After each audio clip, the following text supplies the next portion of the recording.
सोमवार को दिल्ली इस कदर दहली कि इस घटना की चीख दिल्ली से सटे अन्य राज्यों तक पहुंची। 34 साल का अशोक, जो अपनी रोजी रोटी कमाने के लिए दिल्ली आया था, इस हादसे में उनकी मौत हो गई। घर में 3 बच्चे, एक पत्नी और एक बूढ़ी माँ। पिता का साया सिर से पहले ही उठ चुका था और अब पूरे परिवार की जिम्मेदारी अशोक पर थी। इस कार धमाके ने पूरे परिवार से उनका इकलौता सहारा छीन लिया। अशोक यूपी के अमरोहा के रहने वाले थे। अशोक दिल्ली की डीटीसी बस में कंडक्टर थे। इस हादसे के बाद जहां पत्नी की मांग का सिंदूर उजड़ गया, दोनों बच्चे अनाथ हो गए। लेकिन मजबूरी तो देखिए, गम की इस घड़ी में कोई खुलकर मातम भी नहीं कर सकता, कारण कहीं बूढ़ी माँ को खबर न लग जाए। अशोक की माँ दिल की मरीज है। बीते कई महीनों से बिस्तर पर ही उनका ज्यादा वक्त बीतता है। बामुश्किल चल फिर पाती है। विडंबना देखिए, जिस माँ ने अपने जिगर के टुकड़े को खो दिया, उसे खबर तक नहीं कि अब उसे माँ बुलाने वाला कभी लौट कर नहीं आएगा। घर के बाहर भीड़ जमा है। सभी को हिदायत दी जा रही है कि कहीं माँ को पता ना चले। घर वाले जानते हैं कि माँ ये सदमा बर्दाश्त नहीं कर पाएगी, लेकिन ये सवाल भी है कि इस खबर को कितने वक्त के लिए उनसे छिपाया जा सकता है। अशोक के परिजनों को जैसे खबर मिली, सभी घर पहुंचे। घर के बाहर बैठकर शव का इंतजार किया जा रहा है। विचार किया जा रहा है कि किस मुंह से मां को इस घटना के बारे में बताया जाए। किसी की गैल गए, मौत हो गई, बम फट गो। आतंकवादियों ने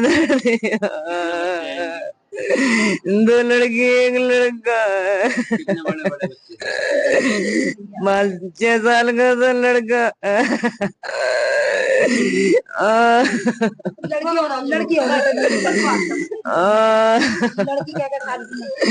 एक 7 साल की है, एक 9 साल की है। मैं तो हाथ जोड़ के यूं कह रही हूँ उनकी मदद करे सरकार।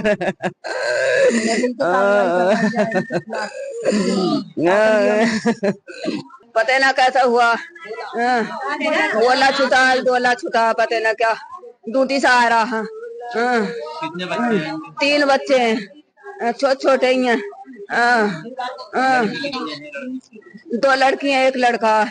क्या मांग करती है रात को हाँ, अरे कुछ तो मिले ही ना, कैसा पालेगी हमारी भाभी। हाँ, कुछ तो मिले ही ना। हाँ,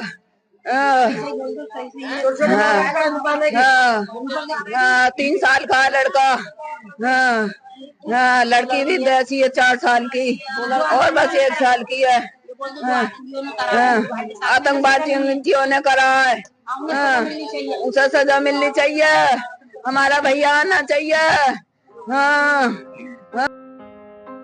इस घटना में अमरोहा की एक और परिवार ने अपने लाल को खो दिया, और वो कोई और नहीं बल्कि अशोक का जिगरी था। पूरे अमरोहा में दोनों की दोस्ती के किस्से मशहूर थे। किसे पता था कि जिंदगी भर दोस्ती निभाने का ख्याल रखने वाले दोनों दोस्तों की जिंदगी एक ही हादसा लील जाएगा। अशोक के दोस्त लोकेश अग्रवाल, जो कि इस घटना में मारे गए, फर्टिलाइजर की दुकान चलाते थे, अस्पताल में भर्ती अपनी समधन की तबीयत की खबर लेने दिल्ली गए थे।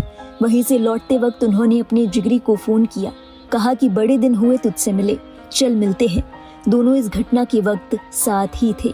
ख्याल कीजिए कि दोनों दोस्त उस वक्त कितने खुश होंगे जब कई महीनों के बाद दोनों फिर से साथ थे। शायद दोनों के बीच कामकाज की बात हो रही होगी या घर परिवार की। दोनों इस बात से बेखबर कि मौत दोनों को इस जगह लेकर आई है। कुछ ही देर बाद कार में जोरदार धमाका हुआ। इस धमाके के बाद आसपास चीख पुकार मच गई। चारों ओर शव बिखरे पड़े थे। जब इसकी खबर घर वालों को पड़ी तो घर पर मातम पसर गया। इसकी समधन जो है गंगाराम अस्पताल में भर्ती थी, वो गिर गई, उनके दिमाग में ऑपरेशन हुआ और वो उसे देखने गया था। ये घटना हुई है, इसको लेके क्या कहेंगे? ये घटना हुई है, इसको लेके क्या कहेंगे? ये आतंकी घटना है, इसमें एक थोड़ी मरा है। क्या मांग करते हैं सरकार से ये मांग है कि उन आतंकियों को कुछ सख्त से सख्त सजा दी जाए, और जो कुछ हो सके बालकों को, ये उसका पोता है, कुछ मदद भी करी है। ये हमारा जनपद अमरोहा का विधानसभा हसनपुर नगर पालिका हसनपुर रेरा अड्डे पर जो है ये लोकेश अग्रवाल जी थे। ये कल अपने बेटे की सास को देखने गए थे सरगंगाराम में दिल्ली। तो वहाँ से एक इनके मित्र हैं अपने लोकेश जी, ये अपने यहाँ पे अशोक जी, इन दोनों के आपस में बातचीत हुई। बोले बहुत दिन से मिले नहीं है क्योंकि इनकी मित्रता थी। तो एक ही साथ दोनों थे। जैसी घटना सुनने में आई है, अब ये बहुत ही दुखद घटना है। अब ये इस तरह की घटना है, माननीय अपने गृह मंत्री अमित शाह जी मौके घटना स्थल पर पहुंचे। पूरा सरकार ने संज्ञान लिया है। जल्द से जल्द ऐसे लोग धराशायी होंगे जिन लोगों ने ऐसी घिनौनी हरकत करी है। भाई थे, बड़े भाई। क्या नाम है? लोकेश अग्रवाल। क्या करते थे? खाद की दुकान थी, फर्टिलाइजर था। और कल समदन इनकी सरगंगाराम में भर्ती थी, उन्हें देखने गए थे। दिल्ली गए थे। कब गए थे? कल सुबह। क्या हुआ वहाँ पे? कल सुबह सरगंगाराम में देखने के बाद लाल किला जो मेट्रो स्टेशन है वहाँ जाके उतरे। तो उसके बाद फिर वहाँ ब्लास्ट हुआ। उसके बाद जब फोन वगैरह करे गए तो पुलिस वालों ने फोन उठाया। उसके बाद उन्होंने वहाँ बुलाया जब मालूम पड़ा के घटना घटी। कैसे मिली आपको? दूसरा कैसे मिली? कोई जो लास्ट डायल नंबर था पुलिस वालों ने फोन किया था उस पर। बॉडी आ गई? बॉडी आ रही रास्ते में है। कौन कौन से परिवार में? एक बेटा है, एक बेटा यहीं रहता है, एक बेटा साइंटिस्ट है वाडिया में, स्टूडेंट देहरादून में। 2 बेटे हैं, एक बेटी चांदपुर में। गौरतलब है, देश की राजधानी दिल्ली सोमवार शाम एक भयंकर बम धमाके से दहल गई। बीते रोज भी बाकी शाम की ही तरह दिल्ली के लाल किले के पास लोगों का जमावड़ा था। इसी बीच एक i20 कार में हुए विस्फोट ने कोहराम मचा दिया। खबर के मुताबिक अब तक इस हमले में 13 लोगों की मौत हो चुकी है और 20 से ऊपर लोग घायल हैं। बताया जा रहा है हरियाणा नंबर की एक गाड़ी बदरपुर बॉर्डर से दिल्ली में दाखिल हुई थी। सुबह से लेकर दोपहर तक इस कार ने कई जगह चक्कर लगाया।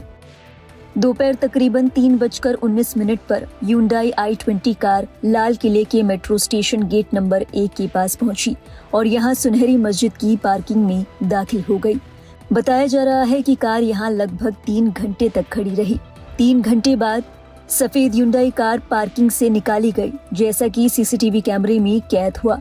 और उसके कुछ ही मिनटों बाद Lal Qila metro station gate number 1 के पास लगे ट्रैफिक सिग्नल के पास ये कार पहुंची और इसके ठीक 4 मिनट बाद उसी सफेद ह्यूंडई i20 कार में तेज धमाका हुआ।